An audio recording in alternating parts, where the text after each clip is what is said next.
nature may conspire against us, and the very society itself may try to keep us apart, internet, I will be here for you. Yeah. I will be here for you. This is We Have Concerns. Hi, Jeff Cannata. Hi, Anthony Carboni. Hello, concerned citizens. Jeff, I want you to know that we did it. We did it? Time crystals. Oh, finally. Somebody got my letters. Somebody, listen, the BBC got your letters, and they said, we're really the wrong people to email about this. Because let alone write a letter. I saw some literature about crystals, and it got me thinking, why don't we just make time crystals? Yeah. You know what I'm saying? Here's the thing. We got regular crystals, and they're beautiful. They're beautiful. Who doesn't love a crystal? Ooh, they are like nature's wonder, these crystals. I look at crystals, and I'm just like, damn, how do these exist? How do they exist? Why do they exist? And why don't they exist in time somehow? Exactly. See, that's what you need is the idea man. And that's where I come in. I write my sternly worded letter and I'm like, top people, let's get on this. Crystal plus time equals, and then I just put a little dollar sign. Equals so it gets them motivated. It gets them motivated to work on it. If you think time is money, wait until you see what time crystals are.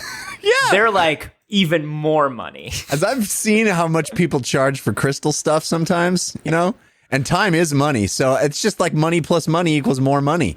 Oh my God. I don't want to compromise my OPSEC on my new place too much, but I live now by one of the locations of a very famous LA institution, the House of Intuition. Oh. Are you familiar with the House of Intuition? I am not. The House of Intuition is where you go if you need specific crystals for specific needs. Maybe you need a dream catcher for something. Maybe you need to go get a sound bath to shake the thetans off of you or whatever. I hope they have incense in this location. Oh, baby. Incense is bottom line for the House of Intuition. House of Intuition doesn't just have incense. It doesn't just have salt lamps. It's got like double blessed incense salt lamps. You know what I mean? Yeah. Whoa. But yeah, the House of Intuition is an LA staple where people go. And, it's one of those things where people in LA go and they're like, I don't really believe in it. I'm just going. It's just funny, right? Like, it's fun. Let's go in there. It'll be funny. And like, the stuff is cute. And we don't have to believe in it for it to be cute. And then they go in and they're like, I need something that's going to help me with the negative energy at work. Maybe something I can attach to my monitor that will allow me to just turn off at the end of the day. That's the power button, Rachel. Yeah. It's the power button. You're going to be shocked to learn that I've never heard of this place nor been there. I may have a couple friends that enjoy going to the House of Intuition. I may have an ex that like to go to the House of Intuition very regularly. Sure. But crystals are a big deal. They're big money, is what I'm saying. Yeah. But crystals also have many, many uses, and not just the uses that the House of Intuition lies about. Actual uses. That? Can I tell you a quick story just about crystals? Yeah. Always ready for a story about crystals. My 3-year-old son was gifted a make your own crystal kit. Oh, the ones that you put in the water? You put in the water and so this is the perfect gift for a 3-year-old because it takes about a week to 10 days. And he asks every 5 minutes, doesn't he? Yeah. So it's the promise of something extraordinary on the box, the picture of the box. You give the gift to the child and the 3-year-old goes, I had one. I remember that picture. Brain exploding. Oh, I'm going to make this. And the picture has colorful, extraordinary, gigantic, beautiful crystals on the box. And they're like, you 3-year-old will make this. And the 3-year-old's brain is like, wow, whoa, daddy, let's do it. Can we do it? Now is it time to do it. Can we do it? Yes, son, we shall do it. We shall make your crystals. And then I open the box and it's like, okay, take the little pad, drop the dropper on the thing, put it in the bottle, and then wait 8 days. Yep. I remember the explaining to the 3-year-old, nothing is going to happen for days at a time. You might like, I remember waking up every morning after getting it because it was the same. It shows like these beautiful, they basically look like underwater crystalline castles. They look like the Fortress of Solitude, but like multicolor. And yeah. I remember It's that waking thing up. that Superman puts the other thing into so that his dad shows up and gives him a message. Like, Yeah. that's what it looks like on the box. And I remember waking up every morning and looking and just being like, when? I guess it is cool because it is kind of like it's a nice way to teach kids. It's another thing about teaching kids about the passage of time and delayed gratification, which is fun. Oh, yeah. They love that. That's their favorite thing. It's super fun, and it's super fun for the parent to teach them that lesson. It's so great. And the great thing is that they learn it. And once they learn it once, they understand it, and they can apply it to other things in their lives, and they make those connections. Easy concept for them to wrap their little brains around. They just love patience. Are you ready for the heartbreaking story at the end of mine? Yes, please. So you grow them in water, right? Yes. And I grew them in a fishbowl, and my idea was I was going to have this beautiful crystal castle thing, and I was going to put a fish in there, and the fish was going to live there. And it was a great idea. Theoretically, it's a flawless idea. Here's the thing. My mother was the sort of person, because I believe I was 5 or 6 at this time. My mother was the sort of person who was like, if you want to do it, she's like, I'll help you if you need it, but you have to read the instructions all the way through and try to do it yourself. Okay. She's like, I'm here to help you. I'll be right here. She's like, but I want to know if you can do it yourself. Like, my mom's a teacher, so that was the thing. She would of course read it beforehand and then hand it to me. Sure. But then she was like, but here's the thing. On that particular day, my mom skimmed. And on that particular day, she had a lot on her mind. She had 2 kids. You know what I mean? Like, there's a lot going on. And these crystals are bullshit, and she knows it. So she skimmed. And I, being an impatient child, not yet diagnosed with my ADHD, maybe did not read everything. And what I did not read is that these crystals are toxic. Oh boy. Not just to people, but especially to a little fishy. Little fishy. I wait 8 days for the crystal castle to grow. Finally, it's the day to go to the pet store and get the fish. I get a fish. I name it. I'm talking about this fish. I'm saying Marlon Brando from Superman quotes to this fish. Because I think you know, you will live among them, though you are not one of them. You know what I mean? Like, Old Jor-El. Yeah, I was doing some Jor-El, and I throw that fish in, and it fucking dies. Oh boy! And I'm bawling, and my mom looks at the package, and she goes, "Oh no." She's like, "Unfortunately, honey, these are looking castles, not living castles." I love it. Looking castles, not living castles.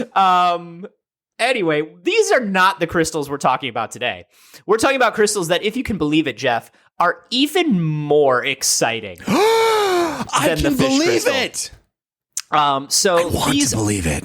These are time crystals. Time crystals were first theorized in the year of our Lord, 2012, by Frank Wilczek, who is a Nobel laureate. And he was like, listen, what if instead of just repeating in space, which if you look at the molecular structure of crystals, the reason crystals are so fascinating is it's this repeating, dense kind of like lattice structure. There's no variation in it. It's just, if you were to look at it, it would look just like a perfect, like almost imagine like miles of chain link fence. Oh, I always imagine miles of chain link fence. Imagine miles of favorite thing to imagine. Yeah, do your relaxation exercise that you do where you imagine miles of chain link fence. Oh, yeah. And you're it's my trapped happy place. Yeah, you're trapped in miles of chain link fence. Whereas, you know, like other molecules, when you look at them, they kind of go off and they have like different structures. Like a crystal is this repeating thing in 3-dimensional space, which is like, they're cool looking when you look at them. They're cool looking when you look at them under a microscope. Crystals is rules. Okay? Right. They rules so hard. But what if, says Frank, what if they also somehow repeated in time? Okay. So the structure repeats what across you mean fourth dimension. Across the 4th dimension. Okay, so linearly in time, or are we talking like across multiple a multiverse of timelines? Every time you hold a crystal, you're holding 14 different Batman in your hands. Nice. So no, this is basically like the reason why this is interesting is in a low energy to no energy state, into practically the resting state of matter, right? Which is 0 point energy is what it's called, which is a term that's used throughout sci-fi to mean 100 million things that are wrong. But basically, while using little to no energy, these crystals could be in a constant repeating molecular motion. So this sounds like a couple things to you, and I'm going to tell you that you're right. It sounds like perpetual motion, kind of. Sounds like something that breaks the law of conservation of energy, kind of. Ooh. Right? So this is kind of fascinating, right? Yeah. So he thinks of these things in 2012, and everybody goes, Frank, go to bed. Yeah. Frank, go to bed, Frank. But then, in the year of our Lord 2016, we find them. We found time crystals? We find time crystals. And here's the exciting thing about time crystals. 2 competing teams found time crystals at once. The first was the University of Maryland. The second was Harvard. Okay? Whoa. So, the University of Maryland takes 10 atoms of Eternium, which is, a kind of crystal, and they go, and basically what they say is, all right, you crystal, let's see if we could do some time shit with you. Hell yeah. They hit it with a laser in one direction. And imagine one of those desk toys that's like the 10 steel balls, and you knock one and it knocks them all until the other one comes back, right? That's how you expect it to work. Here's what's crazy. In a time crystal, every third one of those balls is quantum entangled to others. Okay?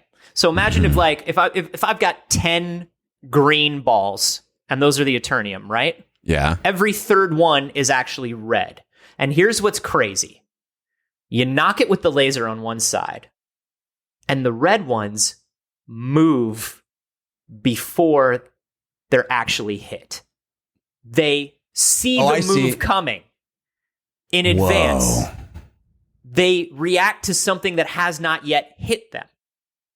But because they're hitting atoms that react normally in time, what you get is they move a little early, hit atoms that have not been hit yet, which then hit other atoms, which then some of them also anticipate being hit and move early. And so what you've got is these things are whacking into each other, right? Because the ones that are a couple microseconds ahead in time are already knocking into the ones that haven't been hit yet. And so it's causing them to all bang into each other. Right. So it's not behaving in the same way you would expect the balls to, if it's just getting impact from one side, it's transferring linearly and coming out the other side. Right. It's actually a more chaotic progression. It seems like it would be chaotic, but here's something that's wild. So another way to imagine this, the way that a lot of scientists working on this describe it is, you poke a Jell-O mold. I love to. I know, we all do. That's called Saturday. You poke a Jell-O mold. I love to just sit surrounded by miles of chain link fence and poke Jell-O molds. That is my happy place. There's nothing more. If you haven't tried it, you must. And I will say this, don't shame me. Okay? Do not kink shame me. Imagine poking a Jell-O mold and it doesn't start wiggling immediately. And then a minute later, it wiggles forever.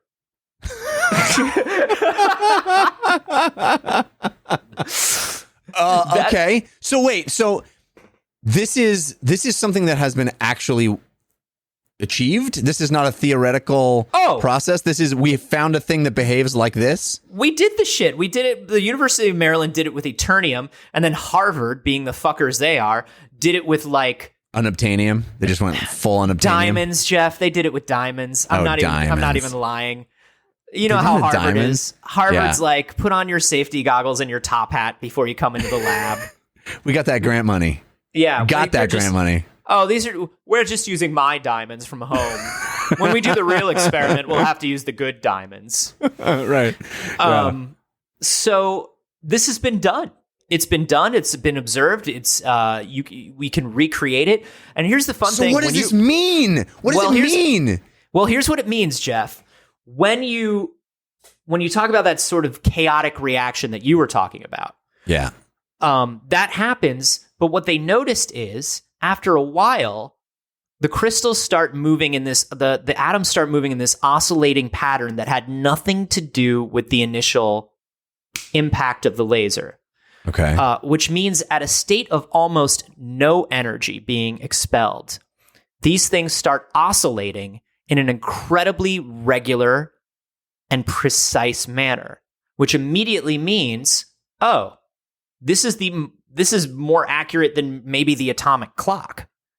This is more accurate, and it takes no energy. We don't need to worry about, powering the atomic clock, making sure the atomic clock is working, the decay of the atom. This is the most accurate timepiece ever. Not only that, Jeff. So we're making watches out of this shit? We're gonna make we're gonna make 4-dimensional watches. Technically, I guess all watches are four-dimensional. That's the only purpose. Time. That's literally their only purpose. But Jeff, unless you have an Apple Watch, and then you can do all kinds of crazy shit. It'll tell you to wash your hands. It'll tell you, hey, did you fall down? It'll tell you all kinds of things. And it's like, yeah, I did fall down, washing my hands, because this is 2020. What else do we use on a day-to-day basis, Jeff, that oscillates at a predictable frequency of megahertz or gigahertz in our daily lives? Yeah, our computers, right? We're going to make computers out of this shit. We're going to make some time computers. Quantum computers with crystals in it? Quantum computers that How many? not just like we have now, but quantum computers now, we've talked about these before. You got to keep quantum computers super cooled, right? Yeah, because they're already so cool. They're so, like, here's the thing, baby, is that they're hot. That's right. They're hot. That's how cool so they are. Cool they're hot. Yeah. They're so cool. They're hot. And you got to keep them super cool. I mean, it's something like negative 273 degrees Celsius. They have to, to make this thing to make quantum computers run. It takes a lot of energy to keep a quantum computer running. Once these crystals is going, Jeff, they going, and they don't need to be super cooled like that, which means reliable quantum computing at a fraction of a cost. I feel like we've circled all the way back around to the Fortress of Solitude. Because wasn't it just Superman's big computer was a crystal? You put one crystal in another. Listen, the UI on Superman's computer is terrible. Well, can we talk about Superman and the Fortress of Solitude just trying to like boot up a fucking app? Yeah, of course. I mean, they're the he's Apple. He's trying to answer an email. There's not even a keyboard, Jeff. Yeah. He's just putting one giant crystal into 14 different slots. He's got to answer an email. The problem is the skeuomorphism, right? If we just flattened everything and made it use simple icons, Kryptonians. You know what I'm saying? You got to make everything look like a cool crystal. No. Calm yourself. Kal-El, only you can show them the true path. Go ahead and open up the schedule that I've set for you. All right, and Father. How to set Earth right. Yes, Father. I will. Is it? There's like 15 crystals You just here. open up the schedule. You take. Yeah, no, but you take crystal. You take crystal. There's a long B. crystal B. There's not even. Is it the long one or the? They're all. You just take that one. Yep. You had your hand on it. Go back. I'm going at super speed. You need to keep up. Well, why Dad. would you go? Why would you go at super speed? Why slowly. wouldn't I go at super speed? We're Superman. trying to find things. We're trying to find things from a list. As you put your hand over it, give me time to say which one is correct. I'm just going to use my X-ray vision. I can't believe I had to pre-record this message. I can't believe I had to just put your hand over Crystal B. I think that's the problem is you knew that you had to pre-record. I mean, that's really, there should have been the red flag right there. At that point, you're maybe too precious about your own project. At that point, you have to realize that if you're overcompensating for problems that are happening, like you need to say there's something wrong with my crystal computer. If your FAQ is longer than your code, you might be a redneck. I slipped into Jeff Foxworthy for a second. Sorry. I don't know. Why not? Why not go into Jeff Foxworthy? So this is a very cool thing, man. I mean, accurate time, technology such as gyroscopes, systems that rely on atomic clocks. This is really cool stuff, man. It's really, I'm super jazzed about this idea of like crystals all up in my CPU. You know, like how many How many frames per second am I going to get with the new NVIDIA Crystal? You know what I'm saying? That's going to look so rad. I mean, and here's the thing. We're already talking, like, quantum computing. Everything about quantum computing sounds rad. The three-dimensional, like, crystal storage is something we were already talking about. Yeah. Now you got another crystal that's your fucking system clock / It's just crystals CPU. all the way down. Yeah. Oh, this is one of those things that is the promise of the 80s, right? Like when every Yes. watch said that it had like quartz crystal movement, you're like, there's a crystal in here. Yeah. That's that how you know keeps it's the time precise. correct. Yeah. It's going to be a fucking bummer, love it, though, when man. I buy a new computer and I'm like, oh, awesome, a new computer. Just got to put the drops into the water and then wait 8 No, days. Kal-El, put 3 drops over Crystal 7. But, Jor, it's I mean, just- Dad, I need the computer today. I need it. I need I internet. understand, and we're just going to hook it up today. Listen, we're going to send somebody to hook up the connection to the Phantom Zone. That's going to take a while. That's because he's getting out of the Phantom Zone right now. It's going to take him approximately 37 of your Earth years, but that's the earliest we can send him. This is the Fortress of Solitude. I literally have nothing else to do here. He's going to be there in 2057 on a Thursday, and just be there. I need internet. I'm excited, man. It seems like we're on the cusp of some really amazing stuff. You know, It's extraordinary. That's so cool, man. Every time I think that like we're hitting that Moore's law, like, nah, it's not true anymore. You know, and we found all these ways to sidestep Moore's law and like kind of keep it going a little bit. And every time I'm like, nah, this is it. It seems like we're on the cusp of something that's just going to make things a billion times better. If we live that long. I need that. I need things to be a billion times better because they're so not good right now. I know, but just close your eyes and go to your happy place. You're surrounded chain by link fence. miles and miles of chain link fence. Chain link fence, poking the jello mold. Folks, we just want to say real quick before we jump into the next story, thank you to everyone who has been supporting us, not just on Patreon. You know, we're about to flog the Patreon, but I also want to just talk about people who have been sharing stories, saying kind words about the podcast on social media, telling friends. The almost daily tweets I get of "You're back." It's a delight. It's a delight. You know, it's something that you want to see when you're 2 months, 3 months back into a project. You want to see people being like, "Oh, you're doing that? That's a great thing," and it makes us feel good and it warms our hearts. Yeah. But also, but genuinely, thank you. You know, we're two guys who do this on our own. You know, it's not like we do a lot of advertising. We don't do any marketing. We don't do any of that stuff because we're bad at it and we don't know how. Terrible. We barely can do this. But listen, I had to hit record. I'm at somebody else's place today because I don't have internet. I had to hit record on a different computer, and I don't even know if it's doing it. Yeah. Are the programs the same? Sure.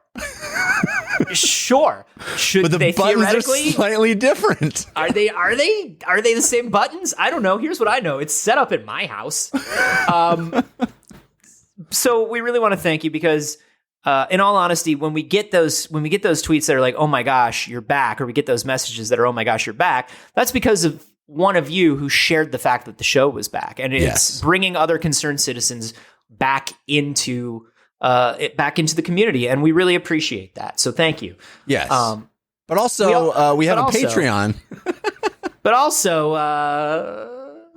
go on, Jeff. Yeah, we have a Patreon. So, you know, honestly, we joke about taking your money, and we appreciate everybody that supports this show. It's really the only way. Listen, we joke about taking your money, but we take your money. No. There's no joke in the taking. It's the joking about the taking that makes it so fun. Yes. Actually, the taking is pretty fun too. Regardless, if you had to rank them, the joking or the taking, for me, I rate the having money above really anything. It's not so much me that ranks it. It's the children that get food in their lives. Anyway, if you want to help feed my children, honestly, the only reason we make this show, the only way we're able to make this show is because of listeners like you stepping up and saying, hey, it has value. It adds value to our lives. And so we're trying to give you value back. If you throw us a few dollars a month, we give you cool stuff in return. We have extra bonus episodes. We have those conversations that we start every episode with. That's like a whole extra episode. And we give those to patrons out of our gratitude for letting the show happen and funding the show. We have a Discord. Oh, get on that Discord. The Discord's great. I love the Discord. I love the Discord channel. It's a bunch of people just chatting about all kinds of things, not just the show, not just science, but every little thing that that pops up in their lives. And I absolutely love having it. And it means that you don't have to be on the Facebook group anymore. Get off of Facebook. Let's just burn Facebook to the ground. Burn it to the ground. If you want to find out how to support, how to get those extra things, head to patreon.com/wehaveconcerns. It's just that easy. And thank you for your continued support. Thank you, indeed. Hey, Anthony, you know, we've been talking in recent weeks about our shared utter disdain for mathematics. Ugh, gross. There's nothing we hate. Here on the award-winning science podcast, We Have Concerns. There's one thing we just cannot tolerate, and that is mathematics. STEM, more like step off. Exactly. That's our motto. And I want to tell you, we've said it 100 times before on this podcast. It is our belief that science is a feeling.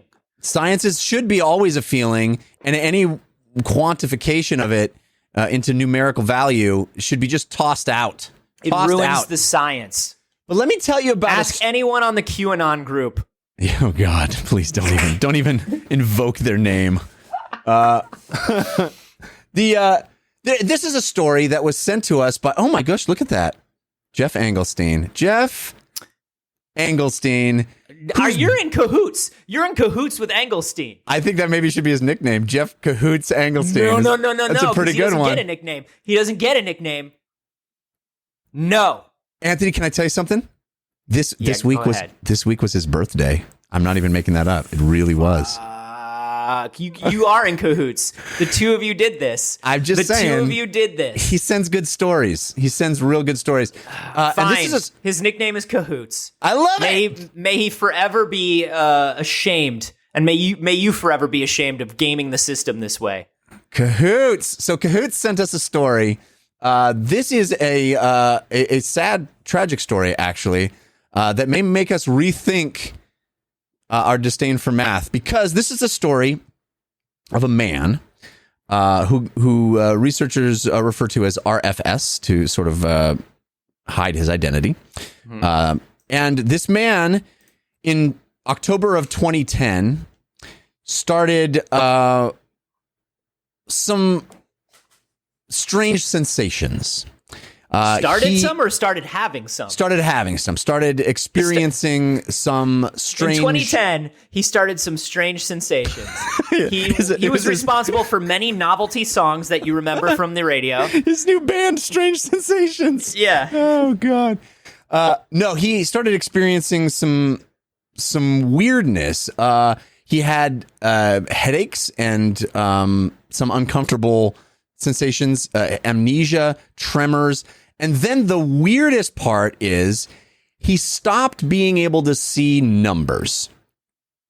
Wait. No. But he could not see numbers. Like they were invisible, or like dyscalculia? Like dyscalculia. Like what he saw was jumbles that looked like almost like spaghetti. A pile of spaghetti if he saw a number. Oh my gosh. He could see letters. Fine. If you saw letters, no problem. He could read. He could still, you showed him a B or an L or an M. No problem. You show him straight up dyscalculia out of nowhere. Out of nowhere. It turns out he had a disease called corticobasal syndrome, which is a really horrible, very rare disease. But it basically is. But it's also delicious on some marinara. You put a little cortical basil on the marinara, and then I like to do a little olive oil. And what you do is you soak some lemon in the olive oil for like a week beforehand. Whoa. Yeah, that's a lot of prep time. But if you're telling me it's delicious, I'm in. it's worth it. You're going to enjoy my cortical basal when you're here, your family. Well, the sad thing about cortical basal syndrome, it's probably lethal and horrible. And I just made a fucking basal joke about it. Yeah, you did. You know what? That's fine. I was in for it. I was there for it. It kills your brain cells slowly. This disease is basically just your brain cells slowly just dying off for no reason. Yes. And so this fellow went into Johns Hopkins University and found some specialists in 2011 and was like, hey, I can't see numbers. He could see 0 and 1. And researchers theorize that's because 0 and 1 also look like letters. Okay. But anything beyond that, 2, 3, 8, whatever, you could not see. All saw just jumbles. And so wild. This dude was an engineering geologist by profession. Oh no. Yeah. So needs numbers a lot. Numbers. Yeah. So what he had been doing before he went to these specialists, I mean, he saw his doctor and they couldn't figure it out what was going on. What he started doing in order to just maintain his life and his job is that he created an entire alternate symbology on his computer keyboard for numbers. He made little squiggly lines or little jagged right angles and created an entirely new set of symbols to stand in for numbers because he could see those symbols. And he could still do arithmetic in his head. So you ask him what 14 plus 3 is, and he tells you picture, yeah. He tells you he can do the calculus.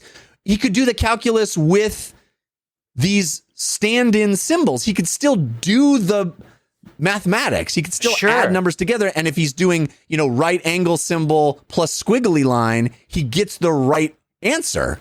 But I would imagine that the trouble comes in when he's trying to use a computer to do a calculation that's too complex to do in his head, or when he's trying to, crunch bits of data. Well, he jury-rigged his entire home computer to spit out only these weird symbols that he made up that he can see. So a 2 is this like right angle, a 3 is this squiggly line. And so he just replaced like the font, the numbers in the font. Yes. But he could still work, right? So he strolls into Johns Hopkins University in 2011 and is like, what is going on with him, with me? And they start doing some experimentation to try to figure out how this can be and why this very particular part of his brain has stopped, but it doesn't affect the peripheral things that you would assume would be associated, like letters, for example. Like, what's the difference between numbers and letters? Obviously, the brain thinks there's one because there's two different places where the brain is dealing with those things because one of them is damaged and one of them is not in this guy, right? Wow. And also computational problems. Like a part of his brain that lets him do the math is still functional. It's just the iconography, the actual image recognition of the the numerals doesn't work. Wow. Crazy, right? Super crazy. So one of the things they did at Johns Hopkins is they hand him a foam cutout of an 8. And they hand it to him. And they go, what is this? And he goes, I have no idea. It looks like chaos, jumbled goofiness. And they go, okay, rotate it 90 degrees on its side. And he goes, okay. And he rotates the foam 8. And they go, what is that? And he goes, well, that's the infinity symbol. Like he sees it when it rotates and ceases being an 8. Oh my gosh. Can you imagine? Right? Can you even imagine? And they go, okay, it's foam. It's 3-dimensional. Feel it, rotate it back to 8, it's 8 position and feel it with your hand. Can you feel the 8? And he goes, this is creepy. This is weird because my hand is tracing an image that I don't see. It's like he's like, I do not like this sensation. It makes me uncomfortable because of course. My hand is experiencing something by touch that my brain says isn't there. Wow. Bonkers, right? I mean, it's the thing that's so fascinating to me about, I mean, it's a tragic story, obviously. But the thing that's so fascinating to me about this is how compartmentalized the brain seems to be, that this very, very particular thing of where we process the image that we've decided are numbers, right? Yeah. Because that's the thing, is if you disconnected that and you were like, it's just a foam shape, you know what I mean? If there was something in his brain that would allow him to disassociate, because there's something in his brain that's still saying that's a number. Right. That's what's crazy. Something in his brain is saying, that's a number, dude. I don't like numbers. I don't see numbers. And it's like, no. It's just a foam thing. Right. Look at the foam thing. You're giving it the idea and the meaning of the number 8. It's just a shape. And the crazier thing to me is that in his like home computer workaround, he goes, okay, the number 8 now is this dash symbol. And he can work with the dash. His brain doesn't go, okay, well then the dash symbol I can't see. It still sticks with the original number 8 as being the thing it has a problem with. Yeah, giving something else the meaning of 8 does not make that thing disappear. Yeah, it's not transitive, right? It doesn't sub in the chaos, right? I don't like this. Because there's enough of his brain saying 8 to be fucking with him. Yes. Okay, check out the next step of experiments that they did at Johns Hopkins. So then they show him so they hook him up to an EEG, right, to measure his brain waves. And they show him pictures of letters, A, B, C, whatever, that are thick and they have embedded images of human faces in them. Because they know that there is this brainwave that has been called N170 that fires when human beings see human faces. Like we know when you hooked up to an EEG and you see a human face, this very specific brainwave fires, and it's strongly associated with seeing faces, and it's across the board for human beings. Okay? Yeah. So they show him letters that have human faces embedded in them, and the N170 fires, and he goes, yes, that's an A with human face in it. Yes, that's a Q with a human face in it. Everything's working. He sees it, and it's firing. Everything's working. Yeah. They do the same thing with numbers. They put a face in an 8 or a 7 or a 9, and he goes, I have no idea what that is. And they go, is there a face in it? And he goes, I have no idea. It's just a jumble of nonsense. There's no faces in it. Whoa, pareidolia doesn't even work. But N170 still fired. What? On some level, his brain still registered the face. So scientists are like, there is this dissociation between conscious thought and processing in your brain. Your brain is going, I see a face. I need to make sure that my fire by seeing a face. But the conscious mind is like, fuck that. That's a number. I don't know what that is. Whoa. Both things are happening at the same time in your brain, and your consciousness can't see what your brain physiology is registering.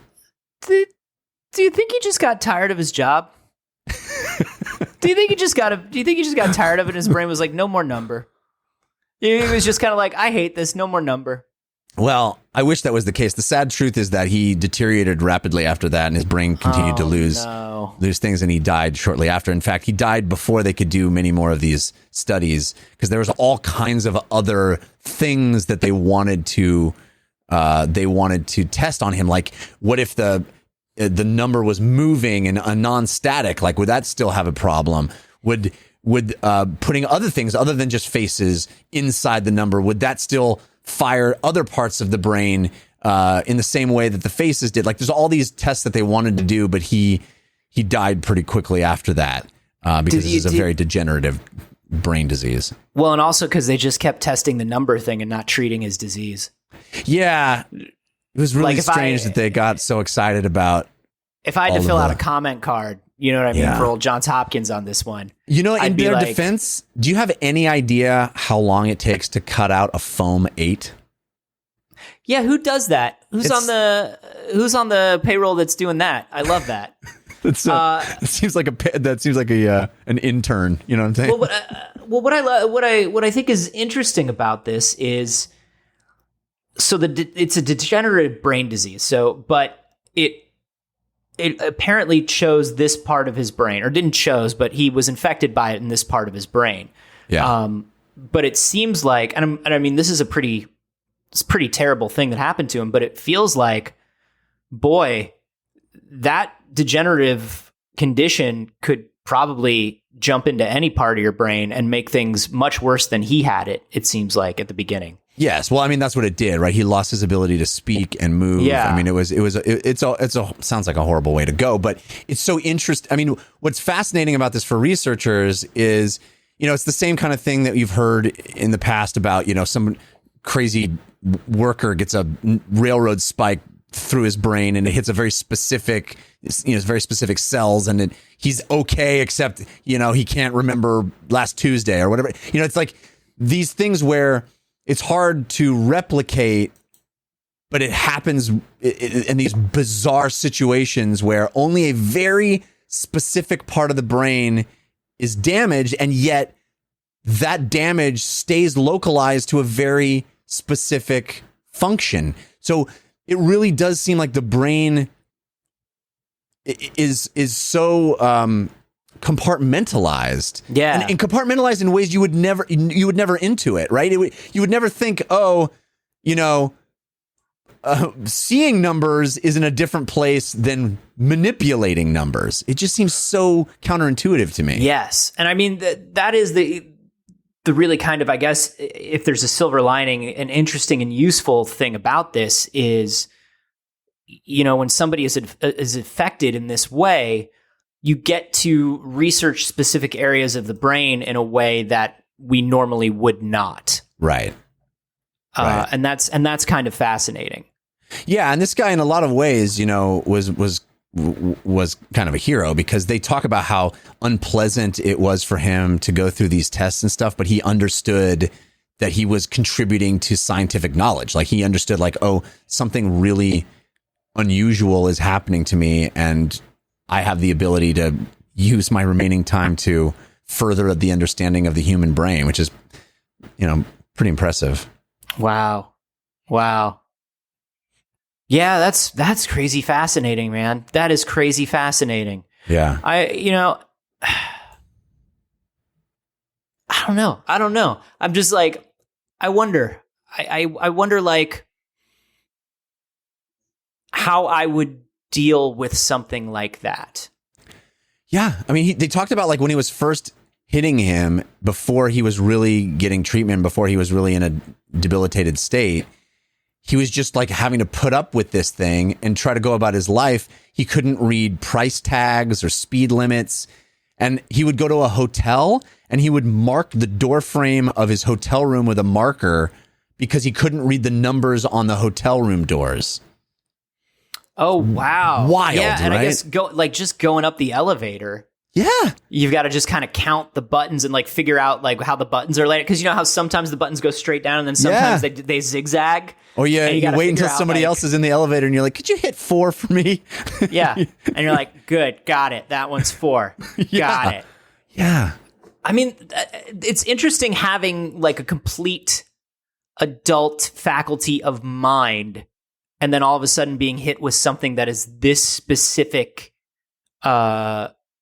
because, yeah, he immediately, the rest of his brain was just like, the rest of his adult mind was like, I'm smart enough to figure out a way around this. We will figure out a way around this so we can still function. Yeah.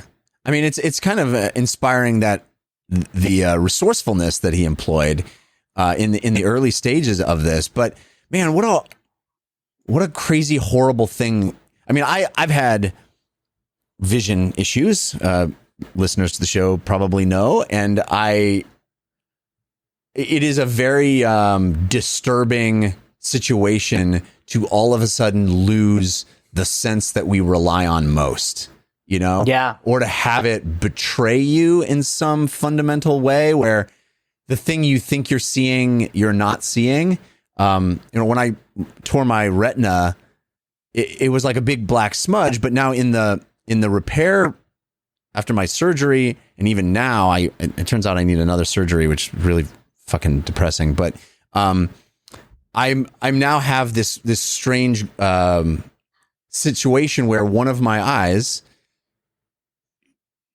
has a bend in the world. Like there's ripples in everything I see in my right eye, and it's really fucking disorienting, and you don't realize how important it is to trust what you witness, right? To trust the thing that you've gone your whole life relying on, and all of a sudden it goes, nah, it doesn't work. The rules are different now.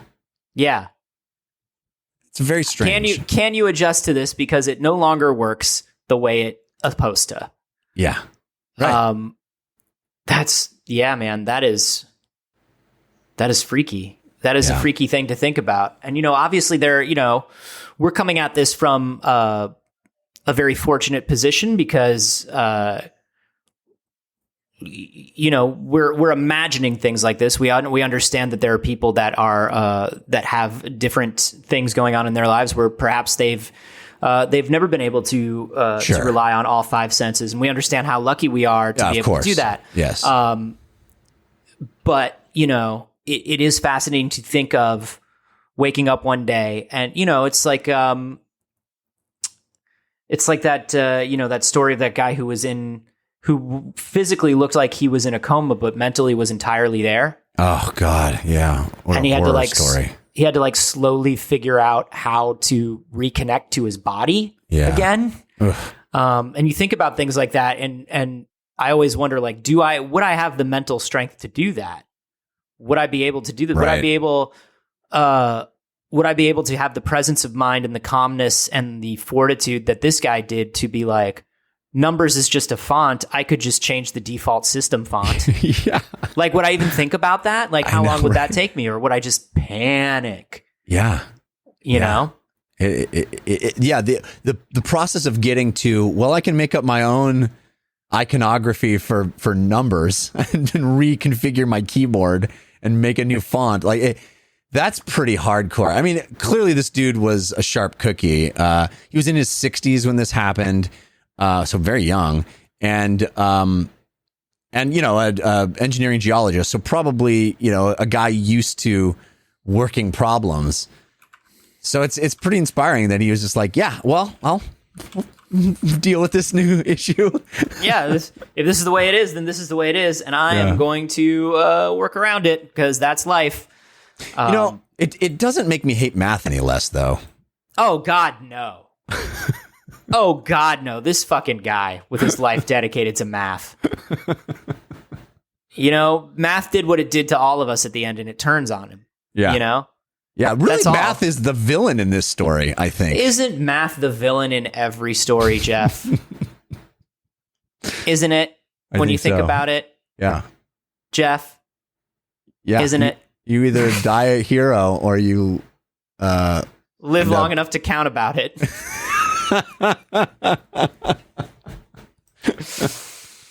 Oh, man.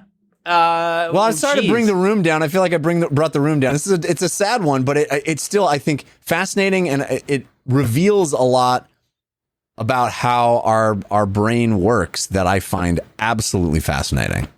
Yeah, absolutely. Absolutely. And hey, if you are like old Cahoots Engelstein and you see a story like this, send it in to us. You can either send it to wehaveconcernshow@gmail.com. You can share it on the Discord or in the subreddit, which is wehaveconcerns.reddit.com.